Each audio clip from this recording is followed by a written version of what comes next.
जौनपुर के एक छोटे से गांव में रहने वाली सोनी कुमारी एक खूबसूरत लड़की थी। उसका दिल गोपालगंज के रहने वाले रमेश यादव यानी राज के लिए धड़कता था।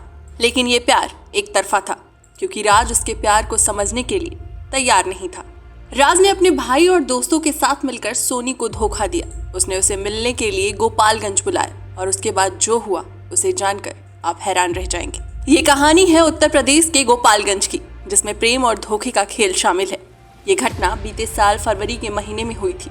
प्रेम कहानी जो कि बाद में नफरत में बदल जाती है। सोनी कुमारी की मुलाकात कुछ साल पहले राज से हुई और वो दोनों अच्छे दोस्त बन गए। उनकी दोस्ती इतनी बढ़ जाती है कि वो एक दूसरे से प्यार करने लगते हैं। कुछ सालों तक ये प्रेम प्रसंग ठीक चला, लेकिन सोनी की उम्र भी बढ़ने लगी और उसके परिवार वाले उस पर शादी का दबाव बनाने लगे कि सोनी को जल्द ही शादी कर लेनी चाहिए। लेकिन घर वाले इस बात से अनजान थे कि सोनी राज से बेहद प्यार करती थी और वो किसी से शादी के बारे में सोच भी नहीं सकती। घर वालों का दबाव बनने लगा। सोनी को अब समझ नहीं आ रहा था कि वो क्या करे। उसने कई बार राज से इस बारे में बात करने की कोशिश की, लेकिन राज हर बार कुछ न कुछ कहकर बात को टाल देता था।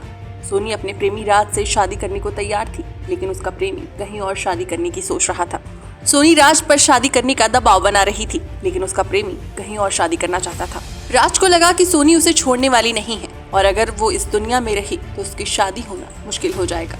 फिर हुआ ये कि राज ने पूरी बात अपने भाई को बता दी। भाई ने राज से कहा कि अगर तुम्हें उससे शादी नहीं करनी है तो लड़की को रास्ते से हटाना पड़ेगा, क्योंकि वो तुम्हें छोड़ने वाली नहीं है। राज को भी अपने भाई की बात सही लगी। इसके बाद राज ने अपने भाई के साथ मिलकर सोनी को रास्ते से हटाने का प्लान बनाया। सोनी को नहीं पता था कि 3 फरवरी की रात सोनी की आखिरी रात होने वाली है। राज ने 3 फरवरी को सोनी को गोपालगंज मिलने के लिए बुलाया था, लेकिन सोनी का शव गांव के पास सड़क किनारे गेहूं के खेत में मिलता है, जिसे पुलिस ने 4 फरवरी को सुबह बरामद किया था। पुलिस ने सूचना के आधार पर टेक्निकल एविडेंस को बरामद किया और लड़की की हत्या में शामिल अपराधियों को गिरफ्तार किया। और जांच के बाद पता चलता है इसमें राज, उसका भाई और पवन कुमार शामिल हैं। वहीं फरार प्रेमी समेत अन्य अपराधियों की गिरफ्तारी के लिए पुलिस छापेमारी कर रही है। अपराधियों ने जिस तरह से चेहरे के पास सटाकर कट्टे से गोली मारकर लड़की का कत्ल किया था, उससे कातिल तक पहुंच पाना और मृतका की पहचान कर पाना पुलिस के लिए आसान नहीं था। लेकिन कहते हैं ना, कानून के हाथ लंबे होते हैं और पुलिस से कोई बच नहीं पाता।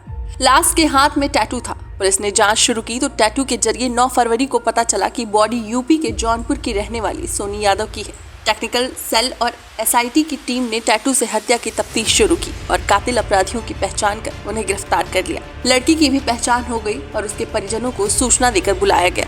इस तरह से एक मासूम की जान एक लड़के के चक्कर में चली जाती है। डेस्क रिपोर्ट, अटल टीवी।